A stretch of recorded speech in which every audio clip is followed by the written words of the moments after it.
दर्शकवृन्द नमस्कार। नेपाल लाइभको समय संवादमा यहाँहरूलाई स्वागत छ। म डिबी खड्का। हरेक दिन समसामयिक विषयमा बहस गर्ने क्रममा आज हामी राजनीतिज्ञ, विश्लेषक र लेखक आहुतिसँग छौँ। उहाँसँग हामी नेपाली समाज र यसको मनोवृत्तिका विषयमा बहस गर्दैछौँ। हिजो मात्रै ब्यालपाटा अस्पतालमा आत्मदाह गरेका युवा सिद्धार्थ आउजी र यसै गरी अन्तर्जातीय प्रेमका कारण रुकुमको चौरजहारीमा घटेको घटनाको विषयलाई लिएर पनि हामी संवाद गर्नेछौँ र यसलाई हामी उहाँको दृष्टिकोणबाट केलाउनेछौँ।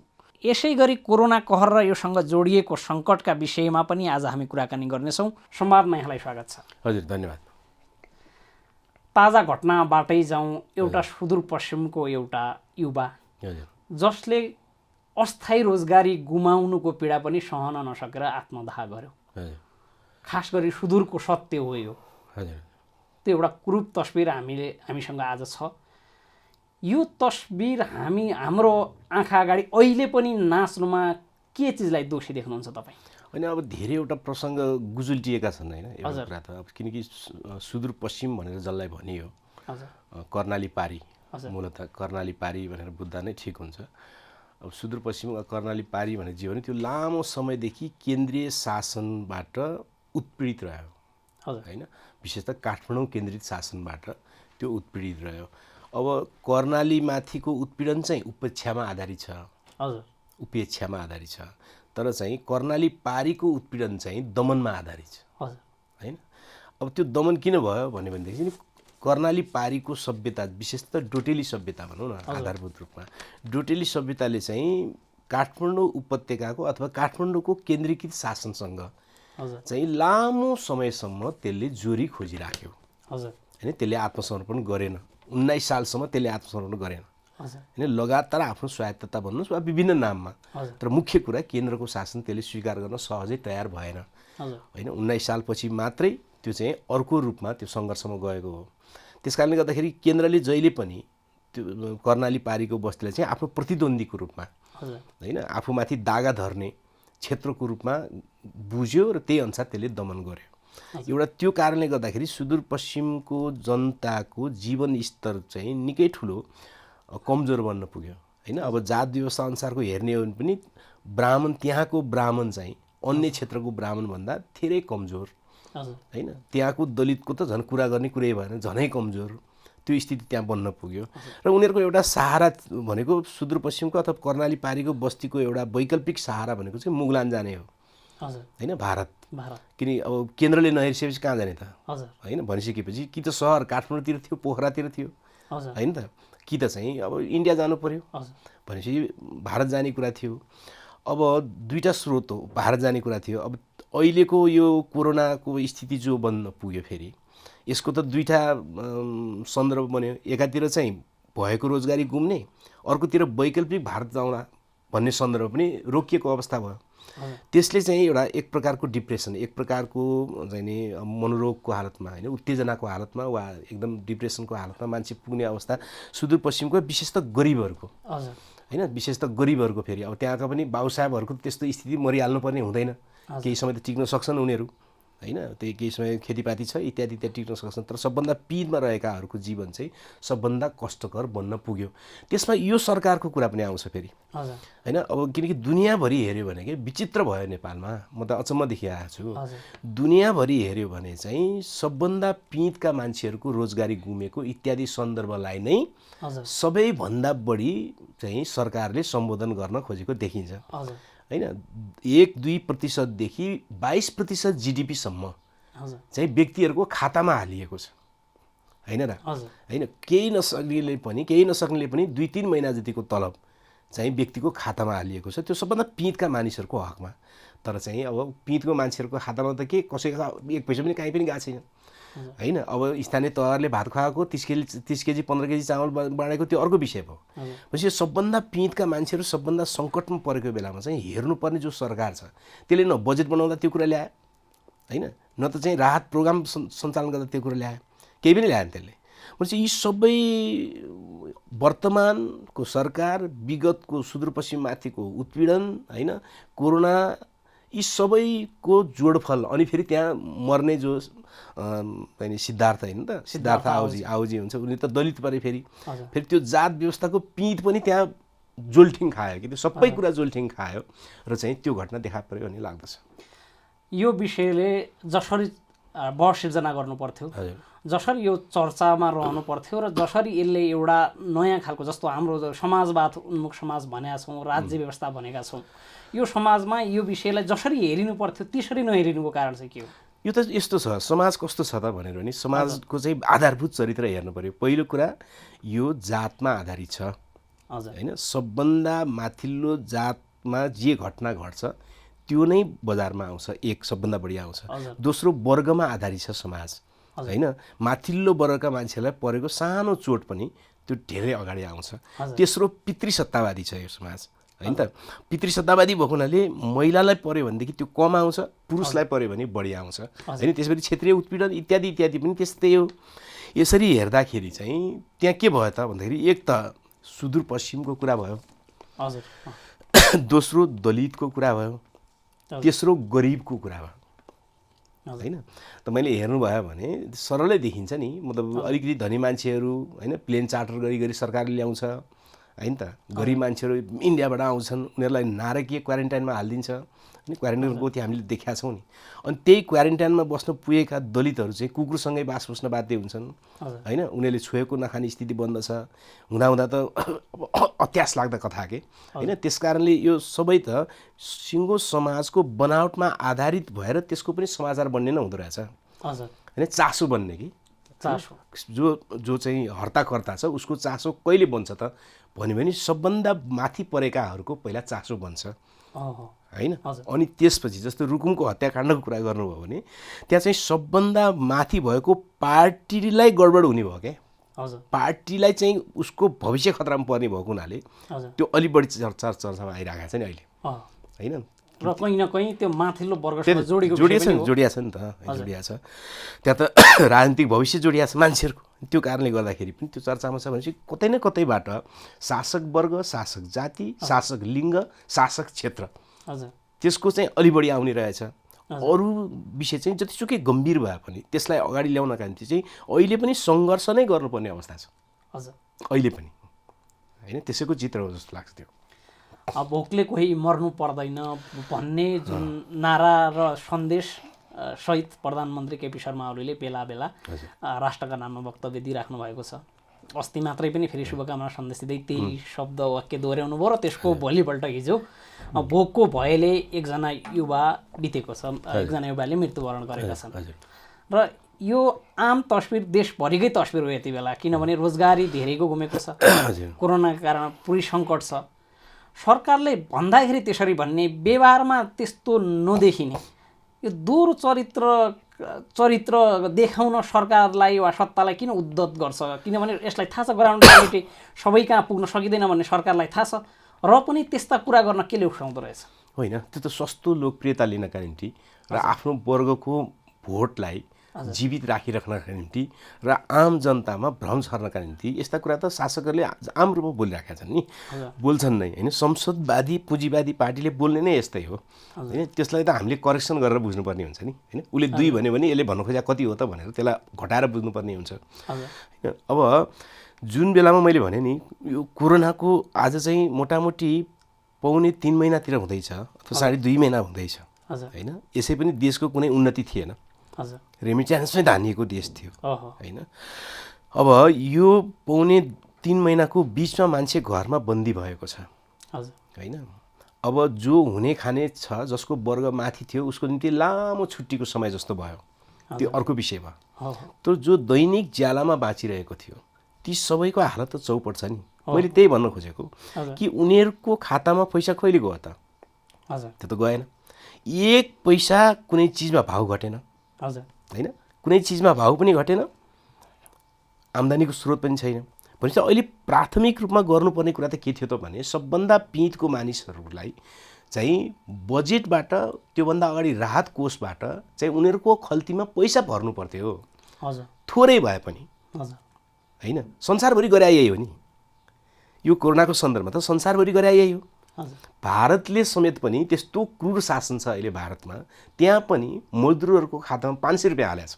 हजुर, केही नहालेको ठाउँमा पनि मजदुरहरूको खातामा 500 रुपियाँ हालेको छ। त्यहाँको 500 भनेको होइन यहाँको निम्ति त त्यो त 1000 बराबर जति हो, कि त्यहाँको भाउ कमजोर छ, यहाँको भन्दा सस्तो छ त्यहाँ होइन, पैसाको मूल्य बढी छ हाम्रोभन्दा।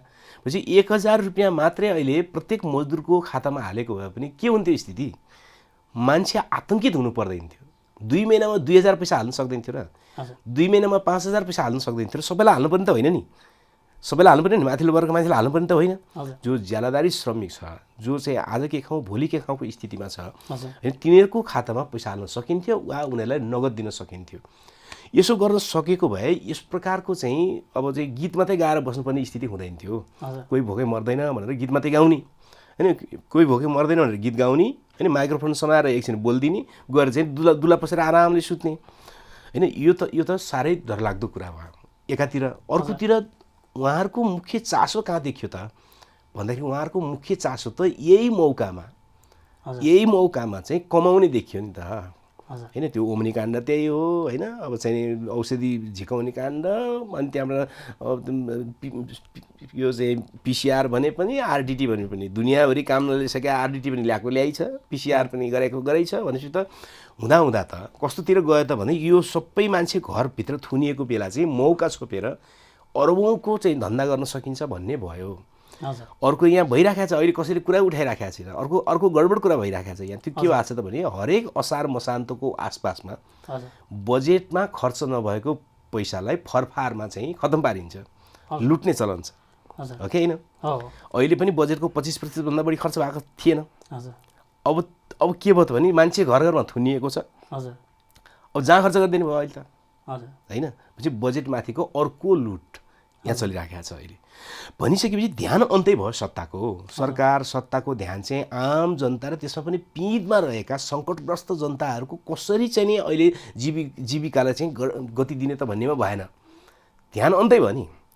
देख्यो त प्रधानमन्त्री कार्यालयसँग जोडिएका, स्वास्थ्य मन्त्रीसँग जोडिएका होइन, समग्र नै त्यसमा लाग्यो नि, कमाउने धन्दामा लाग्यो नि। त्यो त प्रमाणित कुरा हो, जति होइन भने पनि त कसैले मान्दैन नि त। अब त यो कुरा त होइन प्रमाणित कुरा हो नि। 20 रुपियाँ पर्ने चिजलाई चाहिँ 57 रुपियाँ हालेको छ होइन र 200 पर्ने चिजलाई चाहिँ 1200 हालेको छ। यो त सजिलै बुझिन्छ नि त। त्यस कारणले गर्दाखेरि यो सत्ताको चरित्रको कारणले यस्तो भयो। यसको चरित्र नै के भयो त भन्दाखेरि कि त चाहिँ दलाली गरेर बहुराष्ट्रिय कम्पनीहरूसँग चाहिँ कमिसन खाने, कि त चाहिँ देशभित्रको सामान भित्राउँदाखेरि कमिसन खाने होइन, या बजेटलाई चाहिँ खर्च गर्ने नाममा चाहिँ कमिसन र घुस खाने भयो। यतातिर गयो समस्या यहाँनिर हो क्या। जस्तो अहिलेका जति पनि राजनीतिक पार्टी छन्, स्थापित राजनीतिक पार्टीहरू र तिनका नेताहरू सबैको इतिहास के छ भने कुनै वर्ग सङ्घर्ष गरेको, जात व्यवस्था विरुद्ध सङ्घर्ष गरेको, उत्पीडित भूगोललाई मूलधारमा ल्याउनका लागि सङ्घर्ष गरेको भनेर उनीहरूको इतिहास, उनीहरूको बायोग्राफी त्यसरी लेखिने गरेको छ र चर्चा त्यसरी गरिने गरेको छ।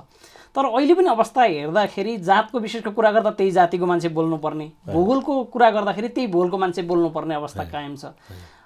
किन जसले हामी त्यो व्यवस्था विरुद्ध लड्यौँ भन्ने नेताहरू छन् जो शीर्ष तहमा पुगेका छन्, उनीहरू बोल्न चाहँदैन र बोल्दैन।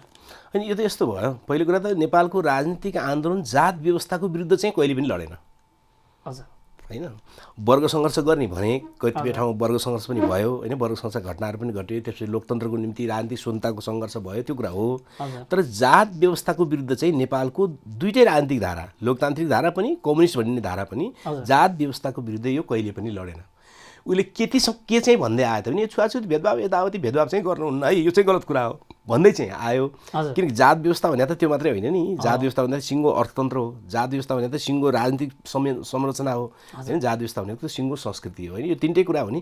त्यसका विरुद्ध त जात व्यवस्थामा आधारित समाज नै हाम्रो समाजको मुख्य विशेषता हो भनेर त विश्लेषण गर्न पनि चाहेन नि समाजले त। त्यसमा त्यो पछि त अर्कै छँदैछ होइन, त्यो छुट्टै भयो। तर वर्ग सङ्घर्ष वा राजनीतिक स्वतन्त्रताको सङ्घर्ष अथवा उत्पीडित क्षेत्रको निम्ति सङ्घर्ष भनेर जो प्रश्न आउँछ त्यसमा चाहिँ पहिलो संविधान सभासम्म चाहिँ त्यो स्थिति थियो हेर्नुहोस् है। तर पहिलो संविधान सभापछि चाहिँ नेपालमा प्रतिगमन भएको हो नि त यथार्थमा। उत्पीडित क्षेत्र, उत्पीडित वर्ग, उत्पीडित समुदाय, उत्पीडित जाति होइन, उत्पीडित लिङ्गका सन्दर्भमा त दोस्रो संविधान सभासम्म पुग्दाखेरि त प्रतिगमन भएको हो। र त्यो प्रतिगमन के कारणले भयो त फेरि ठोस रूपमा भन्ने हो भने एमाले र काङ्ग्रेससँग त कुनै मुद्दा नै थिएन यथार्थमा। सांस्कृतिक रूपान्तरणको वर्ग रूपान्तरणको मुद्दा थियो त? थिएन नि त होइन। 46 सालको 47को संविधान नै सर्वोत्तम भनेर बसिसकेका शक्तिहरू हुन्। बाध्य भएर माओवादी युद्धको कारणले उनीहरू तन्किए गणतन्त्रसम्म होइन। तर माओवादी नेतृत्वको बहुसङ्ख्यक हिस्सा चाहिँ के भइदियो त भने पहिलो संविधान सभापछि सैद्धान्तिक रूपमा दिशाहीन भयो र सांस्कृतिक रूपमा तीव्र स्खलन र पतनको दिशामा गयो होइन। र अन्ततः के भयो त भने एउटा जो विद्रोहबाट आएको शक्ति थियो त्यसको मूल हिस्सा पनि पतनको दिशामा गइसकेपछि त्यो सिङ्गै जमात के पहिलादेखि आएको जमात र पछि आएको जमात पनि एउटै ढिक्का हुनु पुग्यो। त्यो भनेको यथास्थितिवादी ढिक्का हुन पुग्यो होइन। जसको कारणले गर्दाखेरि उनीहरूको इतिहास खोतल्दा चाहिँ यसो गरेका थिएँ भन्ने कुरा हुने भयो होइन। तर वर्तमान त त्यो पतन भइसक्यो वर्तमान हो नि त। जसको कारणले के को इतिहास देखा पर्थ्यो त त्यहाँ देखै पर्दैन थियो नि त त्यहाँ होइन। त्यस कारणले गर्दाखेरि समस्या हाम्रो राजनैतिक प्रतिगमनमा समस्या छ होइन। र क्रान्तिकारी चेतनासहित आएको ठुलो डफा चाहिँ पतनको समस्यासँग यसको गहिरो सम्बन्ध देख्छु। राजनीतिज्ञ त त्यो रूपमा पतन भए, राजनीति त्यसरी बिग्रियो। तर हाम्रो समाज हामीले प्रगतिशील समाज भन्छौँ, अझ पढे लेखेका मान्छेहरू शिक्षित मान्छेहरू धेरै छौँ, बढ्यौँ भन्छौँ नेपाली समाजमा। तर नेपाली समाजका ती व्यक्तित्वहरू, ती शिक्षित भनिएका हामीहरू, ती प्रगतिशील भनिएकाहरू पनि किन यी विविध घटनामा अघि सरेर बोलिरहेका छैनन्?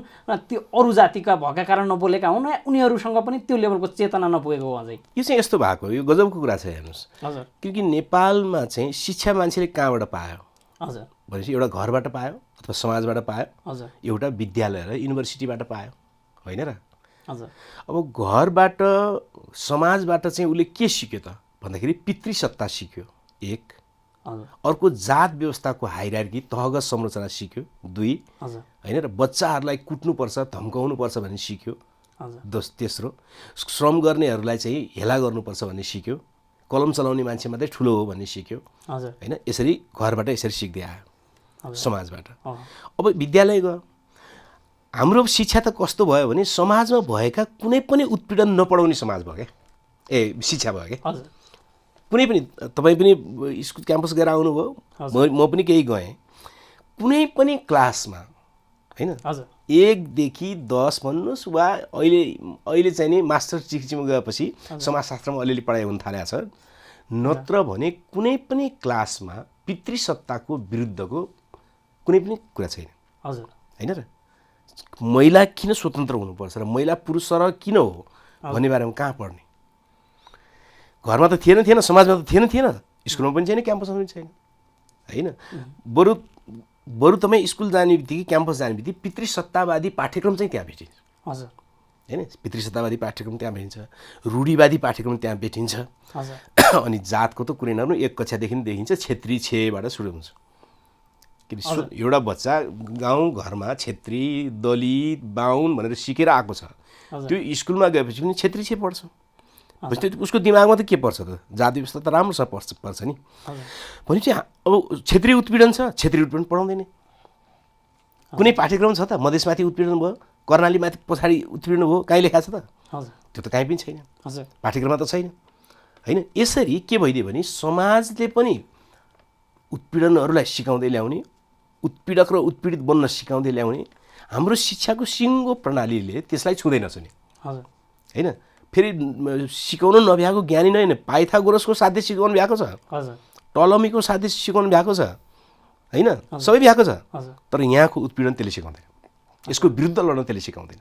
भनेपछि त शिक्षित पनि कस्तो तयार भयो त? किनकि हामीले बुझ्नुपर्छ शिक्षा भन्ने बित्तिकै ठिक हुने होइन नि, कस्तो शिक्षा भन्ने हुन्छ नि त। किन संसारमा सबभन्दा खराब काम गर्नेहरू पनि सबभन्दा बढी शिक्षित थिए, सबभन्दा असल काम गर्ने पनि शिक्षित मध्येका सबभन्दा राम्रा थिए। त्यस कारण गलत शिक्षाबाट उत्पन्न भयो भने त सबभन्दा शिक्षित मान्छे चाहिँ सबभन्दा खतरनाक भएर निस्किन्छ नि। त्यस कारण हाम्रो नेपालको शिक्षितहरूको ठुलो हिस्सा पनि कस्तो भइदियो थियो भने पुरानै चेतनाको त्यस कारणले हुन पुग्यो होइन। अहिले नेपाली समाजमा जो अलिकति प्रगतिशील अलिकति नयाँ अग्रगामी चेतना राख्छन् ती पाठ्यक्रमबाट भएका होइनन्, त्यो त अतिरिक्त पढाइबाट भएका हुन्। अतिरिक्त आन्दोलनमा गएर, अतिरिक्त पढेर, अतिरिक्त किताबहरू घोत्लिएर, सङ्गत फरक भएर, विश्व इतिहास पढेर, पाठ्यक्रममा नभएका चिजहरू बढी जसो पढेर उनीहरू प्रगतिशील हुन पुगेका हो कि होइन। त्यस कारणले गर्दाखेरि हाम्रो शैक्षिक प्रणाली भनेको पुरानो यथास्थितिवादी समाजलाई निरन्तरता दिने शैक्षिक संस्थानहरू र पाठ्यक्रम भयो, जसको कारणले गर्दाखेरि त्यसका प्रोफेसर भनिएकाहरूको एउटा ठुलो भिड चाहिँ सबभन्दा रूढिवादी त्यस्तो हुन पुग्यो। हेडमास्टरहरू छुवाछुत गर्ने होइन, हेडमास्टरहरूले बोक्सी भनेर चाहिँ दिशा खुवाउने होइन र त्यो ठाउँमा पुग्यो। त्यस कारणले हाम्रो शिक्षा प्रणाली राज्य व्यवस्था सबै कुरासँग जोडेर यसलाई हेर्नुपर्छ। अहिले हामीसँग अर्को एउटा घटना छ, जुन घटना हामी यो समय र यो शताब्दीमा त्यो उल्लेख नहुनुपर्ने घटना, हामी त्यसमाथि बहस गर्नुपर्ने त्यस्तो समयमा छौँ। हजुर। र त्यो समस्या त्यहाँको नितान्त त्यहाँको समस्या हो, त्यो सोसाइटीको समस्या हो, वा यो जुन शासकीय संस्कृति छ नि यसैको एउटा अनुसरण पनि हो। त्यो रुकुमको घटना चाहिँ के छ भन्दाखेरि चाहिँ यसको नकारात्मक रूपमा त यो नरसंहार भयो होइन, होनहार युवाहरूको हत्या भयो। त्यस कारण त्यसको जति भर्त्सना गरे पनि होइन, जति त्यसमाथि चाहिँ दुःख व्यक्त गरे पनि कम हुन्छ। तर यसले नकारात्मक घटनाबाट एउटा सकारात्मक पाठ, सकारात्मक तथ्य सबैले मान्नै पर्ने गरी उजागर गरिदियो। त्यो के त भने नेपाली समाज जात व्यवस्थामा आधारित थियो र नेपाली समाजको अहिले पनि जबरजस्त रूपमा जात व्यवस्थामा आधारित छ होइन भन्ने तथ्यलाई चाहिँ यसले उजागर गरिदियो होइन। यथार्थ त्यही नै हो। समाजमा घरबाट बाहिर निस्केदेखि, घरभित्र पसेदेखि, स्कुलमा गएदेखि, पार्टीमा गए, पार्टी बैठकमा गएदेखि सबैतिर जात व्यवस्था छर्लङ्गै छ। कुनै पनि पार्टीको तपाईँ केन्द्रीय समिति हेर्नुहोस्, जिल्ला समिति हेर्नुहोस्, गाउँ कमिटी हेर्नुहोस् होइन, जात व्यवस्थाको तहगत संरचना त छर्लङ्गै छ। मन्त्रीमण्डल हेर्नुहोस्, प्रदेश मन्त्रीमण्डल हेर्नुहोस्, गाउँपालिका हेर्नुहोस्, नगरपालिका हेर्नुहोस्, आधारभूत रूपमा त जात व्यवस्था छ होइन। अर्थतन्त्रमा हेर्नुहोस्, ब्याङ्क कसको छ होइन, ब्याङ्कका चाहिँ सञ्चालक समितिमा को छन्, उद्योग वाणिज्य सङ्घमा को मान्छेहरू छन् होइन, चेम्बर अफ कमर्समा को मान्छे छन्, हुँदा एनआरएनमा को छन्। त्यो सबै जात व्यवस्थाको तहगत संरचना अन्तर्गत नै छन् आधारभूत रूपमा। त्यहाँ केही फेरबदल सुधार आछ नि भन्ने होइन, तर मूलभूत रूपमा। सञ्चार क्षेत्र हेर्नुहोस्, आधारभूत रूपमा त त्यही हो होइन। भनेपछि पार्टी त्यस्तो छ। प्रशासन तन्त्र हेर्नुभयो भने त छर्लङ्गै छँदैछ होइन। अब सिडिओ हेर्नुहोस् त, 77 जिल्लाको सिडिओ चाहिँ कस्तो छ भन्यो भने छर्लङ्गै छ होइन। सर्वोच्च अदालत कस्तो छ होइन, जिल्ला अदालत कस्तो छ, न्यायाधीशहरू को छन्, बार एसोसिएसन कस्तो छ, वकिलहरू को छन्। भनेपछि समग्र संरचनालाई यदि मिहिन ढङ्गले नढाँटिकन विवेकपूर्ण ढङ्गले हेऱ्यो भने कि नेपाली समाजको बनावट हिजो पनि जात व्यवस्थामा आधारित थियो, हिजोको सामन्तवाद जात व्यवस्थामा आधारित थियो। त्यो सामन्तवादको आर्थिक र राजनीतिक चाहिँ स्थिति फेरिँदाखेरि अहिले पुँजीवादी समाज जो हुन पुग्यो, यो पुँजीवादी समाज पनि मूलतः जात व्यवस्थामा आधारित छ। तर नेपालको राजनीतिक आन्दोलनले यसलाई अस्वीकार गर्यो, बोल्नै चाहेन यस विषयमा। जुन कुरा सबभन्दा महत्त्वपूर्ण छ त्यो विषयमा बोल्न नचाहिसकेपछि त त्यसको विरुद्ध लड्ने नीति बन्छ त? बनेन। लड्ने नीति नै बनेन कहिले पनि। कुनै पनि नेपालको राजनीतिक आन्दोलनसँग, त्यो लोकतान्त्रिक धारा होस्, त्यो कम्युनिस्ट धारा होस्, उनीहरूको कहिले दस्तावेजमा यो विषयले मुख्य हिस्सा पाएन। जातीय क्षेत्रीय उत्पीडनहरू छ भनिदिने के छ, तर मूल कुरा के छ? मूल कुरा चाहिँ केले निर्माण भएको थियो? जात व्यवस्थाले हो नि। यो त सत्य हो नि, आजसम्म त्यही छ होइन, मूल पक्ष त्यही छ। यो चाहिँ कर्णाली प्रदेश जहाँ चाहिँ दलितहरूको सबभन्दा बढी जनसङ्ख्या छ, 23% भन्दा बढी छ अरू प्रदेशभन्दा। मन्त्रीमण्डलमा एकजना पनि छैन। त्यो के हो त? त्यो झुकेर हुने होइन नि त्यो त। त्यो त व्यवस्थित ढङ्गले पार्टीहरू नै जात व्यवस्थामा आधारित बन्न पुगे के होइन। जसरी पार्टीहरू पितृसत्तात्मक बन्न पुगे, किनभने पार्टीले पितृसत्ताको विरुद्ध लड्नै चाहेन। महिलालाई उत्थान गर्ने विषय बनाइदियो क्या त्यसले। पितृसत्तालाई अन्त गर्ने विषय हुनुपर्ने ठाउँमा त्यो त पुरुषलाई प्रहार गर्नुपर्ने कुरा थियो नि त। त्यो त्यसले उल्टो कुरा गर्थ्यो, त्यसले त महिलाहरूको उत्थान गर्ने कुरा गर्थ्यो। जात व्यवस्थाको अन्त्य गर्नुपर्ने र गैर दलितहरू र दलितहरूमा रहेको जातको चिन्तनलाई प्रहार गर्नुपर्ने ठाउँमा त, संरचनालाई प्रहार गर्नुपर्ने ठाउँमा त त्यसले कस्तो बनाइदियो भने दलितहरूको उत्थान गर्ने विषय पो बनाइदियो त्यसले त होइन। कसरी हुन्थ्यो त्यो त? हुनेवाला थिएन। त्यो जबरजस्त समाजमा गाडिएर बसेको थियो। त्यो त छैन भने मात्रै हो सबैलाई थाहा छ, बैठक बस्ने बेला थाहा छ होइन, चिया पसलमा थाहा छ, घरमा जाने बेला थाहा छ, गाउँमा जाने बित्तिकै कसो घरमा को पस्नुहुने कसको घरमा को पस्नुहुने थाहा छ, भोज गर्नु पऱ्यो भने कसलाई कुन दैलोबाट सिराउने सबैलाई थाहा छ, सबैले गरिरहेको छ यहाँ होइन। तर चाहिँ छैन भन्ने, त्यो छैन किन भने त भन्दाखेरि परम्परादेखिको उच्च जातीय उच्च वर्गीय सत्ताले आफ्नो सत्तालाई निरन्तर लानका निम्ति भनेको थियो त। अब माओवादी आन्दोलनले यो सबै विश्लेषण गरेर त होइन, तर कमसेकम उत्पीडितहरूको राजनीतिक मुद्दा त उठाएको थियो। त्यसले एक प्रकारको धर्मराट पैदा भएको थियो समाजमा, चर्मराट पैदा भएको, चरहरू पर्न थालेको थियो होइन। केही 100 मान्छेहरू होइन अन्तर्जात विवाहमा चाहिँ रमाएर गर्न थालेका थिए होइन। ओहो यसो होइन रहेछ, महिलाहरू पनि त बन्दुक बोकेर आउँदो रहेछन्, दलितहरू पनि त गाउँ सरकार प्रमुख हुँदो रहेछन्, हो यो त अलिक फरक हो क्या हो भन्न थालेको थियो समाजले थोरै। तर पहिलो संविधान सभाको निर्वाचनपछि र दोस्रो संविधान सभामा पुग्दा त्यसको नेतृत्वको मूल हिस्सा नै सांस्कृतिक रूपमा पतनको दिशामा गयो। यो त सत्य हो नि होइन। त्यो पार्टीभित्र सुदूरपश्चिमको हकमा त होइन एकजना जिल्ला सदस्यले अर्को जिल्ला सदस्य दलितलाई चप्पलले हान्दाखेरि कारवाही पनि भएन,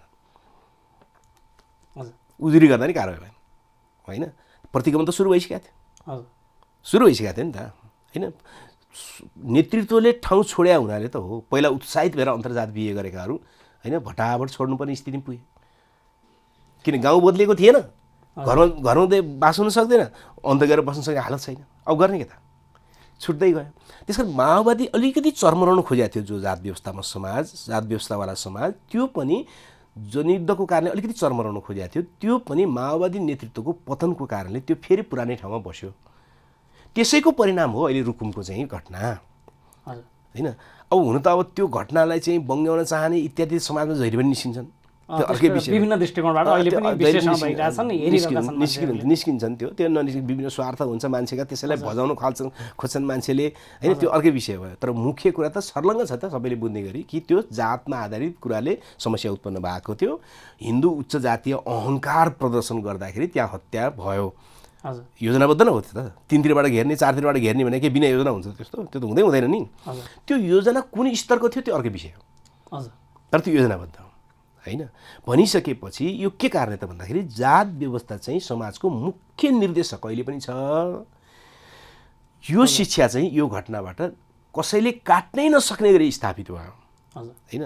कसैले काट्ने यसलाई छोपछाप पारिएको थियो नि त यो विषयलाई होइन। मर्न त यो 8 वर्षमा 22 जना मान्छेहरू मरिसकेका हो, दलित युवा युवतीहरू। तैपनि एक एकजना मर्या हुनाले त छोप्न सहिलो थियो नि त, एक एकजना मर्या हुनाले त छोप्न सहिलो थियो। अब यो त ठुलो विभत्स घटना घटिसकेपछि यो कसैले छोप्नै नसक्ने गरी यो तथ्य स्थापित भयो होइन। त्यस कारण यसको कारण यही हो, समाज जहाँ थियो आधारभूत रूपमा त्यहीँ छ, त्यो छैन भनिदियो के, भ्रम सिर्जना गरिदियो। छैन किन भने त भने त्यसको विरुद्ध लड्न नचाहेर भने होइन। जस्तो कि अहिले पनि होइन सांसद जनार्दन होइन, त्यहाँका चाहिँ गोपाल शर्माजीहरू होइन, त्यसपछि त्यहाँका मेयरदेखि लिएर इत्यादिले सबैलाई भन्छ हाम्रो रुकुममा हेर्नुहोस् जातपातको त्यस्तो समस्या छैन, यो अन्तर्जात बिहे यस्तो गरिराखेका छन् इत्यादि भनेर भने गरिराखेका छन्। किन भने त उनीहरूले यथार्थ त्यो हो त, यथार्थ त होइन नि हो। केही परिवारले अन्तर्जात बिहे गरेका छन्, जनयुद्ध कालमा त्यहाँ अलिक बढी बिहे भएको थियो, त्यो कुरो सत्य हो। तर टुटेका कतिजना छन्, प्रताडित हुन कतिजना परेको छ, त्यसको तथ्याङ्क नभनेको मिल्छ र कुरा, त्यो त होइन त्यो त। अनि त्यहाँका दलितहरू मात्रै एक ठाउँ मिटिङ बस्दाखेरि के हुन्छ नि कुरा, हिसाब गरौँ न होइन, कुरा त अर्कै नै हो होइन। त्यस कारणले गर्दाखेरि त्यस्तो किन भनिरहेको छन् त उनीहरू भन्दाखेरि त्यसको वास्तविक जात व्यवस्थाको जो ज्वरो किलो छ त्यसका विरुद्ध नलडिकन छोपछाप पारेर आफ्नो चुनावी स्वार्थ पूर्ति गर्न चाहन्छन्। यो न हो बेइमानी नेपालको राजनीतिको। जे चिज हो त्यसलाई होइन भनिदिने के, अथवा त्यो छैन अलिअलि मात्रै छ भनिदिने, त्यो किन भने त भने राजनीतिक स्वार्थ पूर्ति गर्नका निम्ति र त्यसका विरुद्ध लड्न नचाहेर त्यो भने नि त बेइमानी यहाँनिर भएको छ, मलाई त्यस्तो लाग्छ।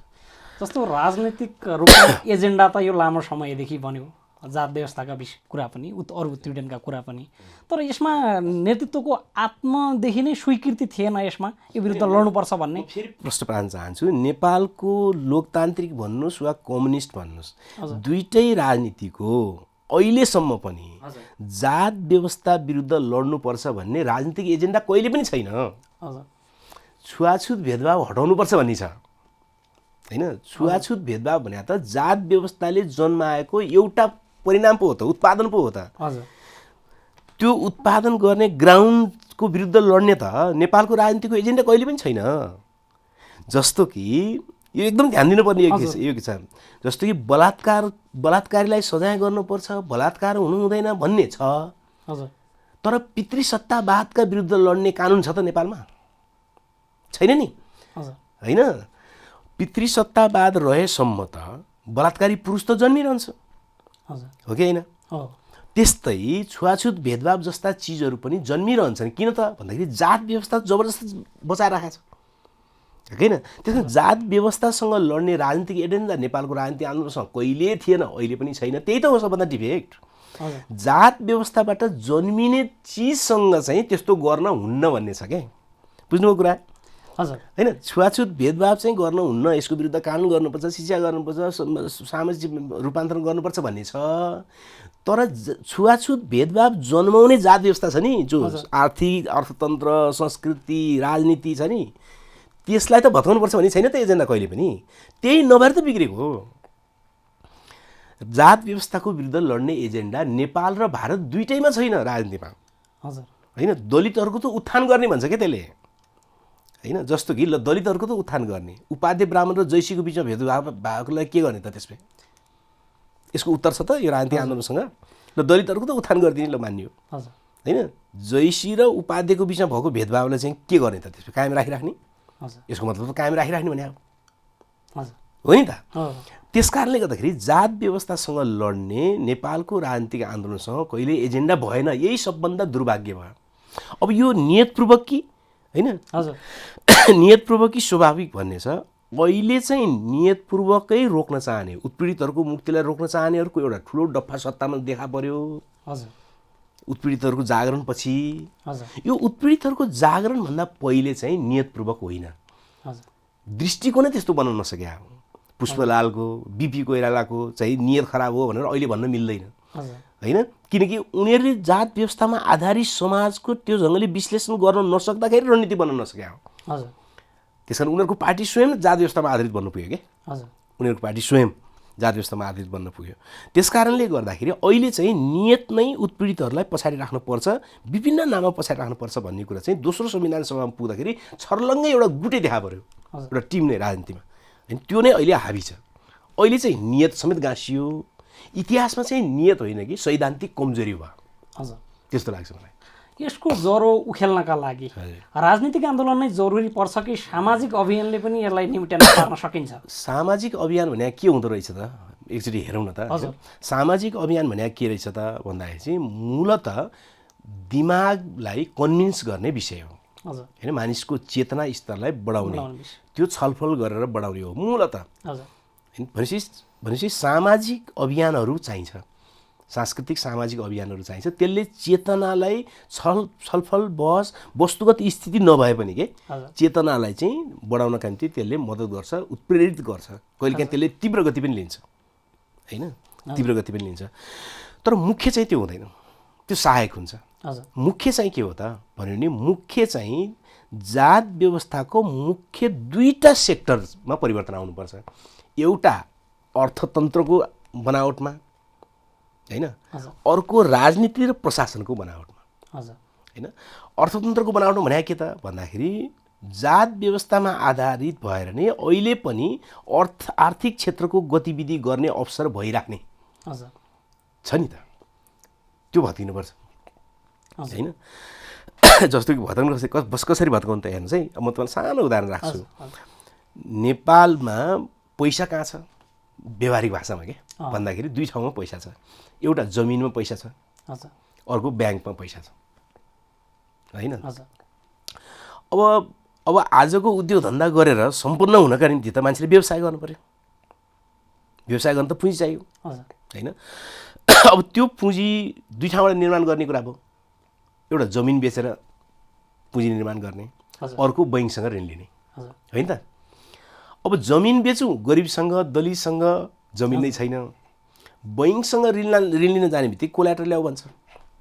कोल्याटर नभएर त ऊ गरिब छ, होइन र? अब त्यसको आर्थिक उन्नति हुन्छ त? हेर्नुहोस् है, यो त संरचना हो नि। अब ऋण कहिले पाउने भयो त भन्दाखेरि हिजोदेखि नै जोसँग जमिन थियो, पशुपति शमशेर राणाले ले जमिन पाउने ऋण पाउने भयो अनि त नेपाल ग्यास स्थापना हुने भयो नि होइन र भनेपछि त आजको आर्थिक संरचना नै यसरी बनाइएको छ कि त्यो चाहिँ तल जात व्यवस्थाबाट तल परेकाहरू चाहिँ आर्थिक उन्नतिमा सोझै आउनै सक्दैन जमिन र ब्याङ्क दुइटै उनीहरूको कब्जा छैन नि हुनै छैन सामाजिक प्रतिष्ठा त छैन होइन जमिन र ब्याङ्क पनि उनीहरूको पहुँचमा छैन भनेपछि त्यो त जात व्यवस्थामा आधारित संरचना हो नि आर्थिकको त धेरै ठाउँमा मैले सानो उदाहरण बुझ्नको निम्ति राखेको सबै ठाउँमा यो उदाहरण देख्न सकिन्छ यो चिजलाई जात व्यवस्था भत्काउने गरी पुनर्निर्माण गर्नुपर्ने हुन्छ अर्कोतिर राजनीति अब प्रत्येक कमिटीमा हेर्नु सबै पार्टी हेर्नु न सबै पार्टी हेऱ्यो भनेदेखि त कसको कब्जा छ त सजिलै थाहा छ नि पुरुषको कब्जा छ परम्परागत उच्च जातको कब्जा छ वर्ग भन्नुहोस् सिद्धान्त भन्नुहोस् जेसीको भन्नुहोस् क्या होइन र कुरा त एउटै हो त्यस कारण प्रत्येक राजनीतिक पार्टी चाहिँ अब पार्टीभित्र भएको जात व्यवस्थामा आधारित संरचना भत्काउने हो कि होइन त्यो भत्काउने हो भने बल्ल अनि त्यसको प्रभाव राजनीतिमा देखा पर्छ सत्तामा देखा पर्छ मन्त्री बनाउँदा के गर्ने सांसद बनाउँदा के गर्ने अनि त्यसले लोकसेवा आयोगमा को पठाउने होइन आयो नि त कुरा सिडिओ कसलाई बनाउने राजदूत कसलाई बनाउने पुलिसमा कसलाई भर्ती गर्ने कसलाई नगर्ने सिधा आइहाल्छ कुरा त भनेपछि नेपालको राजनीतिलाई सम्पूर्ण रूपमा जात व्यवस्थामा आधारित जो राजनीति छ त्यो भत्किनुपर्छ र त्यसलाई पुनः संरचना गर्नुपर्छ चलिरहेका पार्टीहरूमा पनि त्यो प्रश्न उठ्नुपर्छ र नयाँ बन्न खोज्ने पार्टीहरूमा पनि त्यो कुरा उठ्नुपर्छ अबको आगामी दिनको नेपाली समाजको यात्रा जात व्यवस्था जन्य सबै संरचनाहरूलाई पुनः संरचना गर्ने त्यसलाई भत्काउने र नयाँ संरचना गर्नेतिर नजाने हो भने त जात व्यवस्था त जस्ताको तस्तै टिक्छ नि स्वतः टिक्छ नि होइन त्यो टिकिसकेपछि त अनि जात भनेकै त तल र माथि भने देवकोटाले भने कविता मिलाएको छैन नि कुरा मानिस ठुलो दिलले हुन्छ जातले भन्ने हुँदैन भने कहाँ मिलाएको छ कुरा जात चाहिँ हुने होइन कुनै पनि जातको मान्छेको मन चोखो भयो भने ठुलो हुने भने त्यो त होइन त्यो त मिल्दैन जात भइसकेपछि त जात भनेको बराबरी संसारमा हुँदै हुँदैन जात भनेको एउटा यस्तो अवधारणा हो जो कि त तल हुन्छ कि त माथि हुन्छ समानतामा आधारित अवधारणा होइन नि यो त त्यस कारण जात रहेसम्म होइन जात व्यवस्था रहेसम्म त उत्पीडन त हुन्छ भेदभाव त हुन्छ थोरै या धेरै मात्रै कुरा हो होइन र थुप्रै जैसी परिवारका महिलाहरू चाहिँ उपाध्यक्षसँग बिहे गर्दाखेरि रोएका छैनन् र अहिले मेरै साथी छन् थुप्रै होइन कुन स्तरको छुवाछुत भन्ने मात्रै हो दाल भात खाने कि नखाने पिँढीमा बस्ने कि भित्र बस्ने होइन अनि भित्र बस्दाखेरि पनि पिर्का ओछ्याउन पाउने कि नपाउने भन्ने हात मात्रै कुरा हो छुवाछुत त सबै ठाउँ छ नि सबै जातको बिचमा छ नि भनिसकेपछि जात व्यवस्थालाई नै अन्त्य गर्ने राजनीति आर्थिक नीति पुनः संरचना सबै नभएसम्म हामी यो चिजबाट पार पाउनेवाला छैनौँ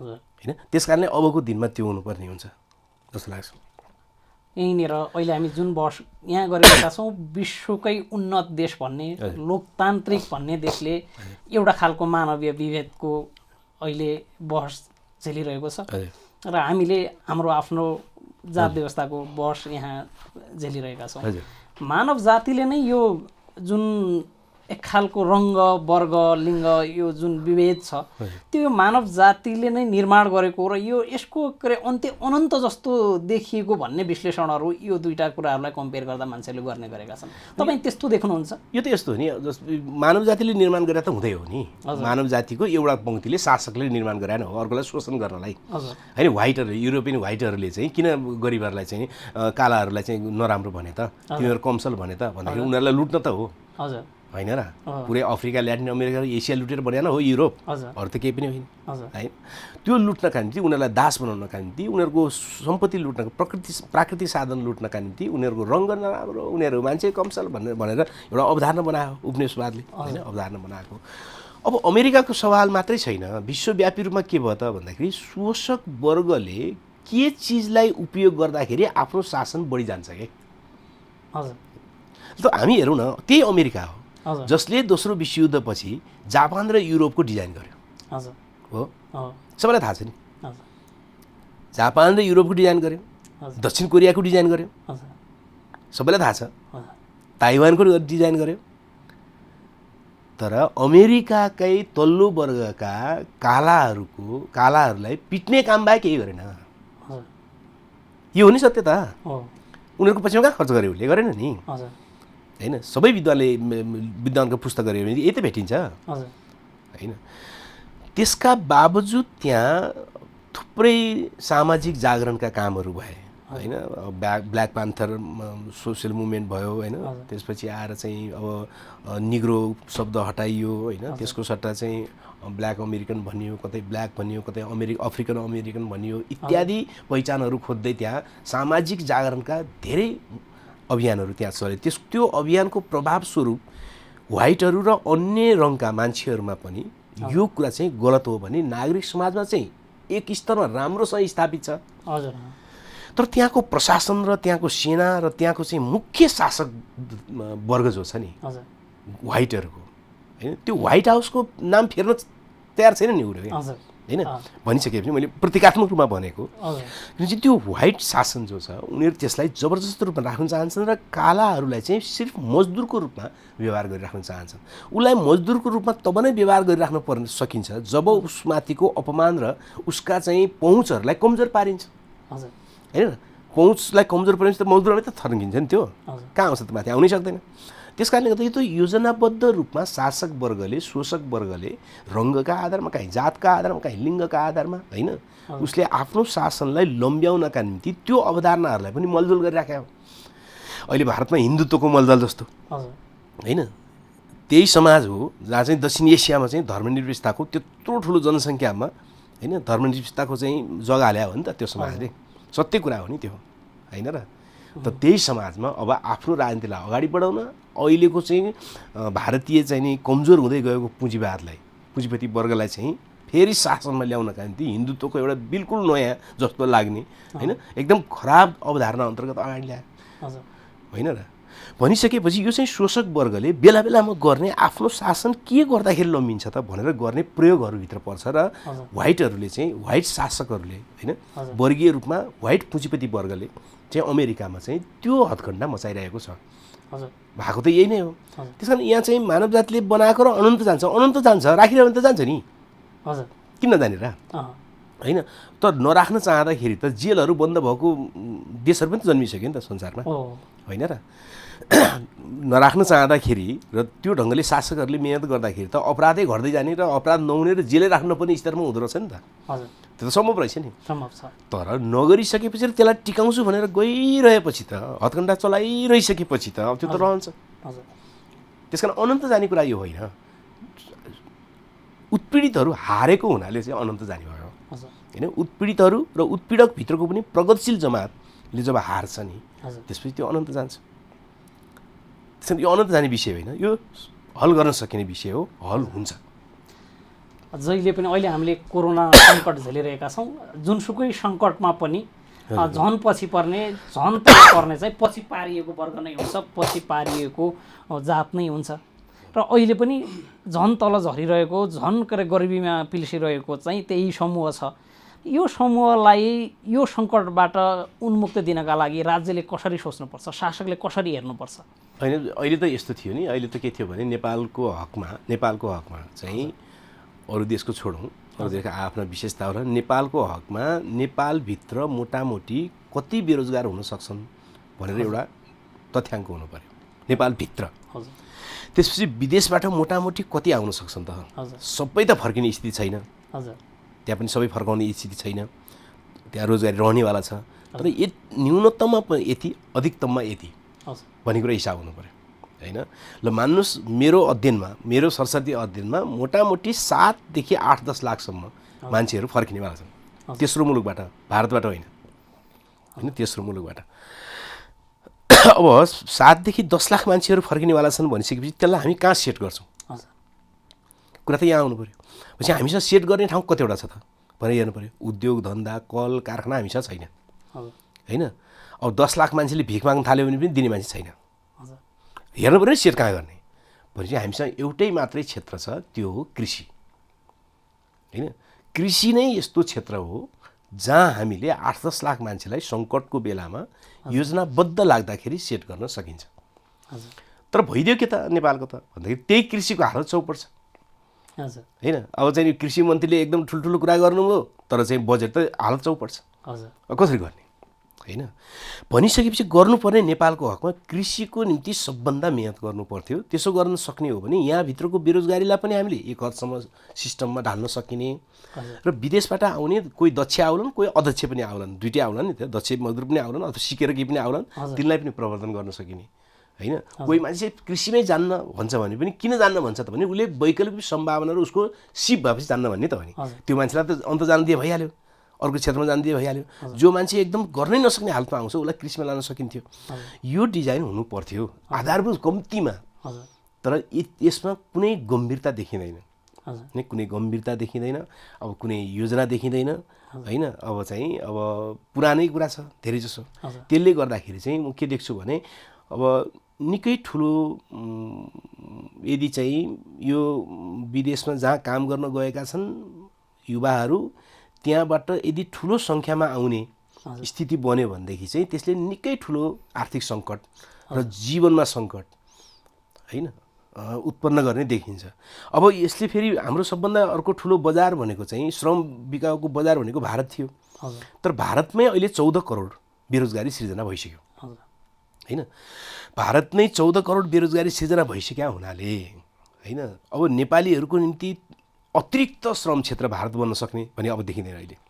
हिजोकै मान्छे जो फर्केर आएका छन् उनीहरू त मोटामोटी सेट हुनु पनि सक्लान् होइन। उनीहरूको कामको क्षेत्र त्यस्तै छ के चौकीदारी होइन इत्यादि इत्यादि भएको हुनाले त्यो सेट हुन पनि सक्लान् अथवा धेरै जसो कतिपय बेरोजगारी हुन पनि सक्लान्। अब नेपालीहरू चाहिँ जहाँ पनि इमान्दार र भएको हुनाले उनीहरूलाई सेट भइसकेका ठाउँमा चाहिँ फेरि बोलाउने स्थिति बन्छ कि नेपालीहरूलाई भएको हुनाले इन्डियामा पहिलादेखि गइरहेकाहरू त फेरि सेट हुन सक्लान्।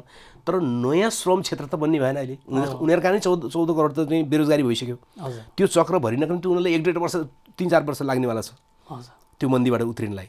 भनिसकेपछि त हामीले सेट कहाँ गर्छौँ त भनेपछि त आफैमा गर्नुपर्ने हो नि त। त्यो गर्नका निम्ति चाहिँ ठोस योजना देखिएन होइन। यो चाहिँ निकै दुर्भाग्यपूर्ण स्थिति हो र यसले निकै विकराल समस्यातिर हामीलाई लाने खतरा पनि छ। हस्, हाम्रो निम्तोलाई स्वीकारेर स्टुडियोमा आएर महत्त्वपूर्ण विचार राखिदिनु भयो, यहाँलाई धेरै धेरै धन्यवाद। हजुर, तपाईँहरूलाई पनि धन्यवाद। हस् त दर्शकवृन्द, यहाँहरूलाई पनि धेरै धेरै धन्यवाद। आजको बहस विचार हेरिदिनु भयो। आगामी दिनमा पनि यस्तै उपस्थित हुनेछौँ। तबसम्मका लागि बिदा दिनुहोस्। नमस्कार।